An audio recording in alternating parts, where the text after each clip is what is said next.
صباح الفل، عاملين ايه؟ يا رب تكونوا بخير. فيديو النهاردة مهم جدا وسؤال بنسأله لنفسنا كتير: ايه الفرق بين بيت نضيف وبيت مرتب؟ وهل لازم الاتنين يبقوا موجودين ولا ممكن واحد فيهم كفاية؟ تعالوا نتكلم بصراحة وانا بنضف معاكم التنظيفة الروتينية الطبيعية للبيت. يلا نحكي شوية في الموضوع ده وهقولك على خطوات بسيطة جدا تعمليها توصلي بيها لبيت نضيف ومرتب. علشان نكون متفقين مع بعض، البيت المرتب هو اللي هيوصلك لبيت نضيف. 3 خطوات بسيطة: نضفي، رتبي ونظمي، وحطي سيستم للنظام اللي انت عملتيه. لو مش عارفة تبدأي منين، اعتمدي على خطة أول بأول، مريحة وسهلة وبتنجز وبتدي نتيجة كمان بسرعة جدا على المدى البعيد.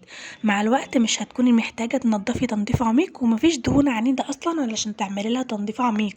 نضفي وقت ما تحسي انك عايزة تنضفي، ما تلزميش نفسك بوقت معين ولا جدول معين، اهم حاجة نفسيتك. وموضوع التخلص من الكراكيب والهدوم القديمة وكل الحاجات اللي مش بنستخدمها بيفرق جدا جدا جدا في وقتك ومجهودك وانت بتنضفي.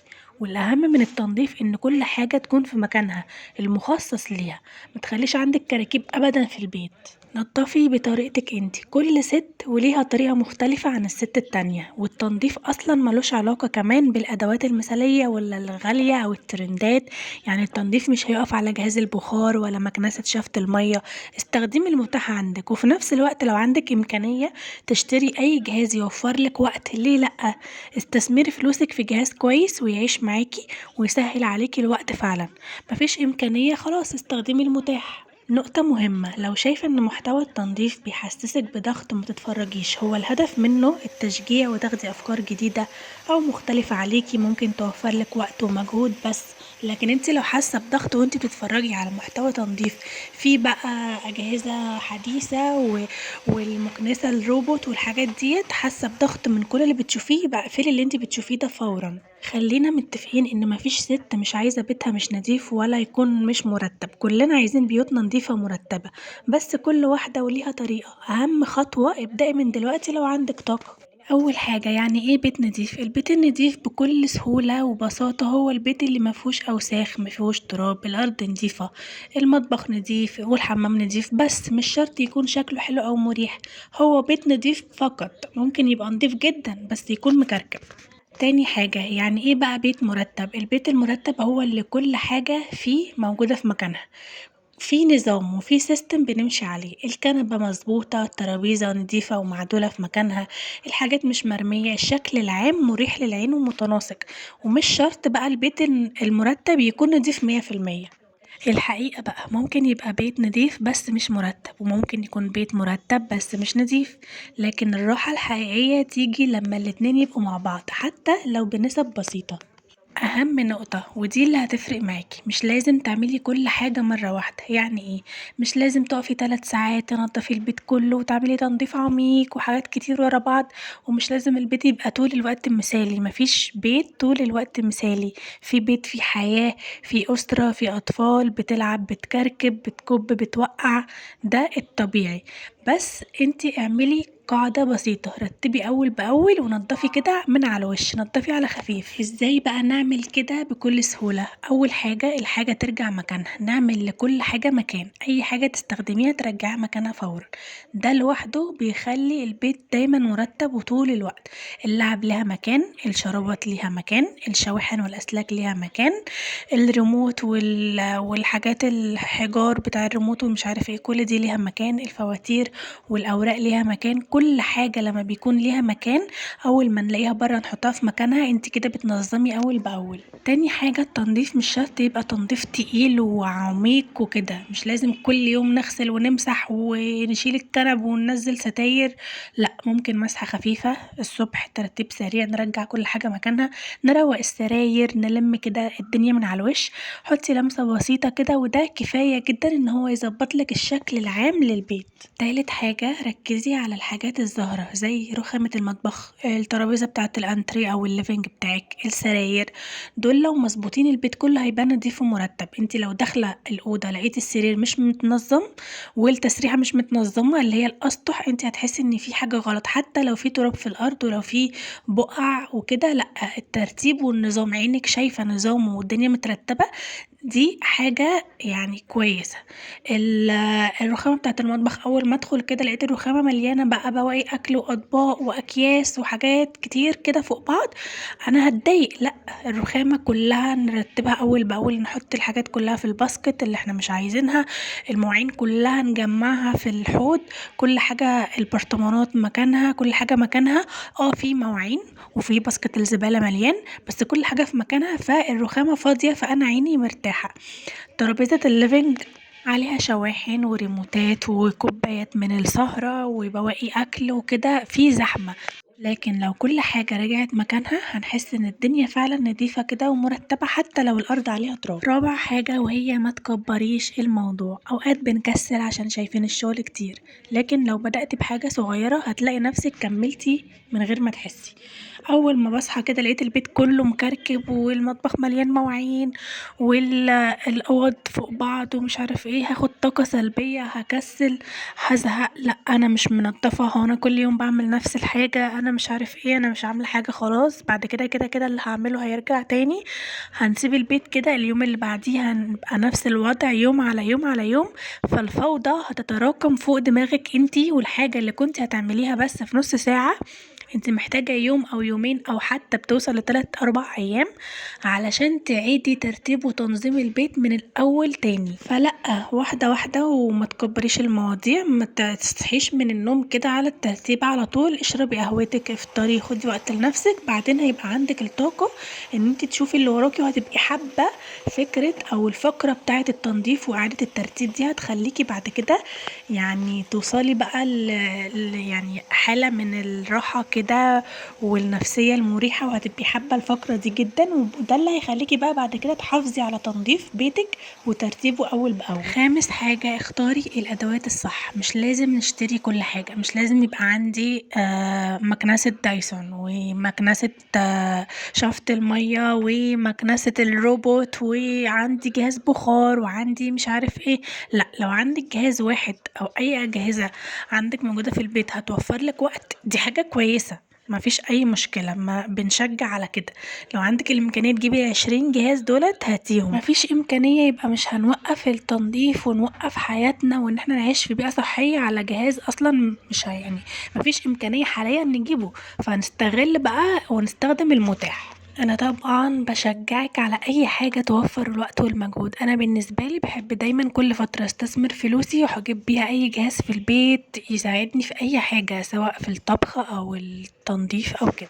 فانتوا شوفوا ايه الاحسن ليكوا والاولوية ليكوا حاليا واعملوها. وفي الاخر احب اقولكوا ان كل البيوت حلوة وكل البيوت نضيفة وجميلة بأهلها وبأخلاق وطيبة أهلها اللي موجودين فيها. لا شك، يعني لا شك ان التنظيف اللي هو التنظيف للبيت نفسه حاجة مريحة جدا، ودي بتأثر جدا جدا على نفسية اصحاب البيت وعلى اخلاقهم وهدوءهم. انتوا لو قاعدين في بيئة عشوائية مش منظفة مش مترتبة وكل حاجة فوق بعض وفي كراكيب في كل حتة، انتوا هيبقى في طاقة سلبية في البيت، هيبقى في دايما مشاحنات، انتوا هتبقوا مخنوقين عشان عينيكم مش مرتاحة، شايفين دايما حاجات وحشة حواليكوا، شايفين كركبة، شايفين مفيش نظام، مش عارفة تطلعي اي حاجة من مكانها وفي حاجات ضايعة. فدايما انت هتبقي متعصبة متوترة مخنوقة، محدش يكلمني، محدش تعامل معايا، انا مش لاقيه الحاجه الفلانيه، مش لاقيه مش عارف ايه، دايما البيت متكركب، دايما بعد كل حاجه ومفيش حاجه بترجع مكانها. كل ده بيسبب توتر ونفسيه مش حلوه وعصبيه، وكمان في طاقه سلبيه كده مأثره علينا كلنا. فالترتيب والنظام والنظافه دي مفيش بجد احسن منها. ومفيش حد هيخلق نظام لبيته في يوم وليله، مش في يوم وليله ابدا، ولا في يومين حتى، ولا في 3. انت هتاخدي وقت على ما تعملي نظام لبيتك وتتعودي عليه انتي، وبعدين تعودي عليه افراد اسرتك، لان الطبيعي ان احنا كلنا مع بعض في نفس البيت، مش انا هبقى الوحيده اللي مرتبه ومنظمه وهم يبوظوا ورايا. لا، انا هعودهم على النظام، خصوصا الاطفال. انت اخدت حاجه من مكانها، روح رجعها تاني. اكلت حاجه بسكوت او حاجه حلوه حطها في الباسكت هدومك اقلعها روح حطها في باسكت الغسيل، دي علقها هنا، لما تقلع حط الحاجات هنا، لعبك خلصتها لمها وحطها مكانها. التعويد بجد الأطفال من الصغر حاجة مهمة جدا جدا، وبيتعودوا هيكبروا على النظام اللي انت عملتيه. لكن بقى هم هيكبروا مع عشوائية ومش مرتبة ومش منظمة ومش نظيفة، هيكبروا هيبقوا كده برضو. دوروا وبصوا حواليكوا، والأمثلة حواليكوا كتير، هتلاقوا من أول الجدة لحد الأحفاد لو هم اتخلقوا واتربوا في بيت او في جو مش نظيف ومش مرتب، هم هيكبروا على كده، لان مفيش حد علمهم النظام والترتيب. هتلاقي أسرة تانية فيها من أول الجدة لحد الأحفاد هي منظمة ونضيفة، عودت بنتها على كده، بنتها لما اتجوزت وكبرت وخلفت عودت بنتها بالتالي على كده. فهي تحسوا ان هي حاجة متوارثة كده شوية. وطبعا لازم الفرد من جواه، حتى لو هنبتدي نعلموه من الكبر، لازم من جواه يكون هو عايز التغيير ده، هو حابب النظافة، حابب النظام والترويق. فالفكرة في النقطة دي ان انا بقولكم مفيش حاجة هتيجي في يوم وليلة، واحدة واحدة وبالراحة. رتبوا، نظموا، اعملوا ديكلاترنج كده، اللي هو فرز وجرد لكل حاجة موجودة في البيت. كل يوم خدي مساحة صغيرة، ركن في كل أوضة اعمليه. هتلاقي ان انت اصلا كل يوم متحمسة ان انت تخلصي ركن تاني مع الركن الاولاني، الركنين بقوا أوضة كاملة. اليوم اللي بعديها تبقى عايزة تخلصي الصالة كلها مع بعض، هيبقى عندك حماس وشغف كده. وكلميني بقى عن احساسك لما تخلصي تنظيف البيت كله وعملتي له فرز وجلد وتخلصتي من كل الحاجات اللي انت مش عايزاها. بجد ارجعوا اكتبوا لي احساسكم، احساس يعني ولا اروع من كده. النظافة يا جماعة شيء أساسي جدا في كل حاجة في نفسنا وفي بيتنا، بجد بتدينا طاقة وبتخلي كده جوانا حياة وانطلاق، وبتخليكي قادرة تفكري، قادرة تعملي، قادرة تنتجي، قادرة تبدأي يوم تاني بكل حماس، بتنامي رايقة ودماغك كده يعني تمام. بتصحي الصبح بقى منطلقة عايزة يوم جديد، مش اللي هو يا رب انام ما اقومش الصبح، يا رب انام اقوم الاقي البيت متنضف لوحده. لا، انت بتبقي نايمة سايبة كل حاجة نضيفة، عارفة ان انت ما عندكيش كراكيب ولا اي حاجة، فبتبقي عايزة بقى خلاص انا قايمة عايزة ابدأ يوم جديد. انا عن نفسي قعدت فتره طويله اول ما اتجوزت علشان اقدر اخلق سيستم لبيتي، وعملت كذا سيستم وما نفعش، وغيرت وعدلت لحد ما وصلت للسيستم اللي انا عايشه بيه حاليا، اللي انا الحمد لله مريحني. اللي هو انا عندي روتين اسبوعي بمشي عليه. يوم الخميس ده تنظيف عميق للبيت، بشيل المشايات الصغيره كلها من مكانها ما عدا السجاد الكبير، امسح اكنس وامسح وانضف والمع كل الديكورات، اغير المفارش لو محتاجه تتغير، اهوي البيت كله، ده يوميا اصلا. بس انا بكلمكم دلوقتي على التنظيف الاسبوعي، اغير الملايات، اغسل الحمام تنظيف عميق هو المطبخ والبلكونه، ولو عندي غسيل ده يوميا. ده اسبوعيا بعمل كده. الروتين ده بيخلي طول الاسبوع بيتي انا نضيف، مش محتاج بقى ان انا كل يوم همسحه الا لو حصلت بقى حاجه ظرف صغير. التنظيف اليومي بعد كده ان انا بصحى بنزل بنتي الحضانه، برجع افطر واقعد شويه مع نفسي، وابتدي بقى افتح الشبابيك كلها، اروق السراير، اروق المكان ما كنا قاعدين او سهرانين لو انا ما عملتش ده من بالليل، اشغل الغساله وانشر، ابتدي اغسل المواعين واشوف غدايا بدري بدري كله. والحمد لله بلاقي نفسي ان انا خلاص الظهر اذن انا مخلصه كل اللي ورايا.